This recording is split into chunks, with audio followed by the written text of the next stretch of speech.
आइए विमान से उड़ान भरें। आइए उड़ान भरें। ये एक नई श्रृंखला हम शुरू करने जा रहे हैं, जिसमें आपको हम अवगत कराएंगे कि विमान और उससे संबंधित सारी व्यवस्थाओं और सुविधाओं और उसमें से सावधानियां क्या क्या होनी चाहिए, कैसे होनी चाहिए, वो विस्तृत जानकारियां आने वाले बाकी श्रृंखला के बाकी एपिसोड्स में हम आपसे मुखातिब होकर इन जानकारियों को साझा करेंगे। तो आइए देखते हैं। और ये टॉपिक है, आइए उड़ान भरें। आकाश में उड़ने की तमन्ना तो हम बचपन से ही करने लगते हैं। हम में से बहुत से लोगों ने अपने बचपन में कागज़ के हवाई जहाज़ बनाकर उड़ाए भी हैं। ये हमारे लिए एक दिलचस्प खेल हुआ करता था। आपको याद है ना? मैं भी बहुत उड़ाता था, बहुत विमान बना करके कागज़ के बड़ा उड़ाया है मैंने। उड़ने की तमन्ना ही हमें कागज़ के विमान बनाने का हौसला बढ़ाती थी। लगता था जैसे पक्षियों की तरह हम भी कुछ उड़ा सकते हैं। विमानों या हवाई जहाज़ों की आवाज़ सुनते ही हमारी आंखें आसमान की तरफ ताकने लगती थीं। बड़े होने पर भी हमारी ये तमन्ना गई नहीं। पहले तो हवाई जहाज़ों में उड़ना सिर्फ पैसे वाले ही लोग कर सकते थे, लेकिन आजकल स्थिति बदल गई है। विमानों का किराया पहले के मुकाबले बहुत कम हो गया है। विमान कई जगह से इतना अधिक जुड़ गए हैं कि हमारे लिए एक जगह से दूसरी जगह बहुत जल्दी और बहुत कम समय में हम पहुंच सकते हैं।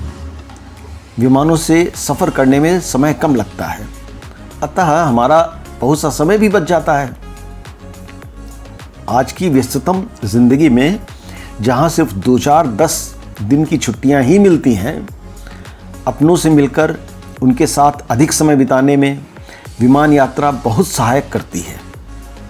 क्योंकि ये 2 दिन की यात्रा 2.5 घंटे 3 घंटे में ही पूरी कर लेती है। विमान यात्रा से समय बचने के कारण आजकल विमान यात्रा और विमान यात्री दोनों की संख्या बढ़ गई है। लेकिन विमान यात्रा में सारी सुविधाएं होने के बावजूद कुछ ऐसी बातें हैं जो इस यात्रा को खतरे में डाल सकती हैं। विमान में खतरा यानी बहुत बड़ा हादसा। विमान का हादसा तो छोटा मोटा नहीं होता है, और ये भी नहीं कि 1-2 जगह पता चले, पूरी दुनिया को मिनटों या सेकंडों में पता चल जाता है। तो विमान का हादसा यानी ऐसी क्या बात है इसमें? ऐसी क्या बात है कि सारी दुनिया को पता चल जाता है? इसलिए आइए उसके बारे में जान लेते हैं। तो आइए जानते हैं विमान के बारे में, इसके खतरों के बारे में और उनसे बचने के बारे में, ऐसी सावधानियों के बारे में जिनको पालन करके आपकी, हमारी, हम सभी की यात्रा सुखद हो सकती है। विमान के खतरे अधिकतर जानलेवा होते हैं। जानते हैं कारण क्या है? उसका सबसे बड़ा कारण यह है कि आकाश में उड़ते समय अगर कोई विषम परिस्थिति या कोई खतरा आ जाए तो विमान को हवा में रोका नहीं जा सकता, और उसे ज़मीन पर उतारने के लिए न सिर्फ समय लगता है बल्कि अनुकूल जगह होनी चाहिए। रनवे जैसी एक लंबी हवाई पट्टी होनी चाहिए जो जल्दी आसपास कहीं मिलती नहीं है।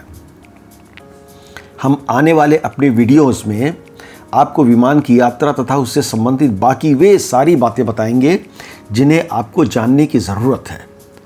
हो सकता है कि बहुत सारी बातें आपको पहले से ही पता हो, कुछ नई जानकारियां भी आपको मिलेंगी, हो सकता है वो भी पता हो। तो आप भी हमारे साथ उन जानकारियों को शेयर करिए, अपने एक्सपीरियंस को शेयर करिए, और इन वीडियोस को देखकर हवाई यात्रा से संबंधित जानकारियां हमको भी समझाइए। कोई नया अनुभव आपके पास हो तो उसको बताइए, ताकि दूसरे लोग भी उसे देख सकें, मनन कर सकें, और दूसरे लोग दूसरों को बतलाएं, ताकि विमान के यात्री या विमान या हम सब किसी भी असावधानी के कारण किसी खतरे से बच सकें। हम चाहते हैं आप सबकी और हम सबकी यात्रा सुखद हो। इस मूल धारणा को लेकर के ये वीडियोस आगे बनाए गए हैं। तो आइए सबसे पहले देखते हैं कि विमान यात्रा में नए घटक क्या हैं, कंपोनेंट्स क्या हैं, कौन कौन से पॉइंट्स है जहाँ से हमको गुजरना पड़ता है, कहाँ से जाना पड़ता है। तो सबसे पहले विमान यात्रा की मुख्य अंगों पर नज़र डाल लेते हैं। पहला है एयरपोर्ट क्षेत्र, एयरपोर्ट एरिया कहते हैं इसे। अमूमन ये शहर से दूर होता है, क्योंकि विमान को जहाँ कहीं भी उतरना है या उसको टेक ऑफ करना है, लैंडिंग करनी है, तो वो उसको बहुत लंबी हवाई पट्टी चाहिए जिसे रनवे कहते हैं। और वो रनवे छोटी मोटी जगह या शहर के बीचों बीच नहीं बनाया जा सकता। अब पहले जो बने हुए हैं वो शहर के बीचों बीच अब हो गए हैं, क्योंकि पहले वो जगह बड़ी दूर थी, लेकिन अब शहर वहाँ आसपास बस गया है, इसलिए वो शहर के बीचों बीच हो गए हैं। कहीं कहीं पर अभी भी लोग नए विमान एयरपोर्ट एरिया या नए एयरपोर्ट दूर दराज बनाने की कोशिश कर रहे हैं। आपने देखा होगा बेंगलोर में पहले कहाँ पर था, अभी कहाँ कितनी दूर हो गया है। मुंबई में भी यही हाल है, सेंटा क्रूज में था, अभी भी है, लेकिन एक नया विमान एरिया, विमान क्षेत्र बनने की तैयारी नवी मुंबई में हो रही है। तो इस तरीके से इनके जगह बहुत ज़्यादा पड़ती है और उतना एरिया शहर के अंदर मिलता नहीं है, इसलिए इनको दूर रखना पड़ता है। तो एयरपोर्ट एरिया जो है वो पूरा सुरक्षित भाग होता है, सुरक्षित हिस्सा होता है, जिसकी निगरानी बहुत कड़ाई के साथ होती है। और सुरक्षा की दृष्टि से पूरा एयरपोर्ट बहुत ही महत्वपूर्ण होता है। एक एयरपोर्ट के सारे घटक या सारे कंपोनेंट्स एक क्षेत्र में ही, एयरपोर्ट एरिया में ही रहते हैं। अतः यहाँ किसी भी जगह से आने जाने के लिए एयरपोर्ट के कर्मचारियों को छोड़कर बाकी के लिए एयरपोर्ट एरिया में बिना परमिशन के, बिना किसी इजाज़त के, बिना किसी पास के, बिना किसी आइडेंटिटी कार्ड के घुसना मना होता है। यहाँ तक कि इनके जो एयरपोर्ट के कर्मचारी हैं वो भी एक डिपार्टमेंट, एक सेक्शन या एक जगह से दूसरी जगह फ्रीली नहीं जा सकते। उनको भी वहाँ के जो ख़ास जगह हैं, हर जगह में जाने के लिए उनका एक पास होता है। टर्मिनल बिल्डिंग से लेकर के रनवे, एटीसी, टर्मैक, मेट्रोलॉजी या क्या कहते हैं, वातावरण का डिपार्टमेंट, ये सब होता है और वो सब विमान के उड़ान से संबंध रखते हैं। तो आइए एक एक करके इनके बारे में जानें। सबसे पहले हम नज़र डालते हैं टर्मिनल बिल्डिंग पर।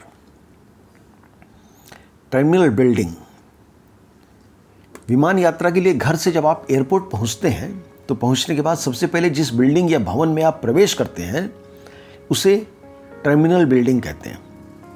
एयरपोर्ट की टर्मिनल बिल्डिंग कहलाती है। तो बेसिकली ये मूलतः ये कहा जाए ये रेलवे स्टेशन या बस स्टेशन जैसी जगह ही होती है जहाँ पर विमान दूसरी जगहों से आते जाते हैं। टर्मिनल बिल्डिंग की सबसे बड़ी पहचान ये होती है कि इसके पास में एक ऊंचा सा टावर रहता है और ये इस क्षेत्र का सबसे बड़ा टावर रहता है। इस टावर को ATC, air traffic control tower कहते हैं, ATC टावर कहते हैं। यहाँ पर इसके ऊपर कर्मचारी और अधिकारी आदि बैठ करके अपने क्षेत्र में, अपने एरिया में उड़ान जो भर रहे विमान होते हैं उनको दिशा निर्देश देते हैं, उनको बताते हैं कब लैंड करना है, किस टाइम पे लैंड करना है, किस दिशा से लैंड करना है। इस तरीके से पूरा दिशा निर्देश देते हैं और सारे विमान जो उनके क्षेत्र में रहते हैं उन पर नज़र बनाए रखते हैं। टर्मिनल बिल्डिंग पैसेंजर को हैंडल करना बड़ा मुश्किल होता है, क्योंकि एक बार सिक्योरिटी हो जाने के बाद सारे पैसेंजर एक ही जगह चले जाते हैं। अब कौन सा पैसेंजर किस फ्लाइट से जा रहा है, किस उड़ान से जा रहा है, ये पहचानना मुश्किल होता है। इसके लिए जहाँ पर बहुत सारे पैसेंजर्स होने लगते हैं, भीड़ बहुत होती है, विमानों की यात्रा काफ़ी ज़्यादा बढ़ जाती है, ऐसी जगहों पर टर्मिनल, कुछ एयरलाइंस अपना अपना टर्मिनल अलग अलग जगह पे ले लेते हैं ताकि उनकी भीड़ कम हो सके। मुंबई में ऐसा है, एयर इंडिया और कुछ और विमान जो हैं वो उनके विमान दूसरे टर्मिनल से जाते हैं, और इंडिगो और जेट एयरवेज तो अभी नहीं रही, इंडिगो और स्पाइस जेट आदि के विमान पुराने टर्मिनल से जाते हैं। तो अगर किसी गलती से कोई दूसरे टर्मिनल में चला जाए तो पहले टर्मिनल में या अपने सही टर्मिनल में लाने के लिए उसको बड़ी दिक्कत होगी, उसको खोजना मुश्किल होगा और एक पैसेंजर या दो पैसेंजर के चलते विमान में उड़ान में बाधाएं आ सकती हैं, देर हो सकती है, परेशानियां हो सकती हैं, बाकी पैसेंजर्स परेशान हो सकते हैं। एक पैसेंजर के लिए बाकी सारे पैसेंजर परेशान हो सकते हैं। इसलिए टर्मिनल में ऐसा रखा जाता है टर्मिनल, ताकि जो पैसेंजर जिस फ्लाइट के हैं वो उसके आसपास रह सके, मिल सके।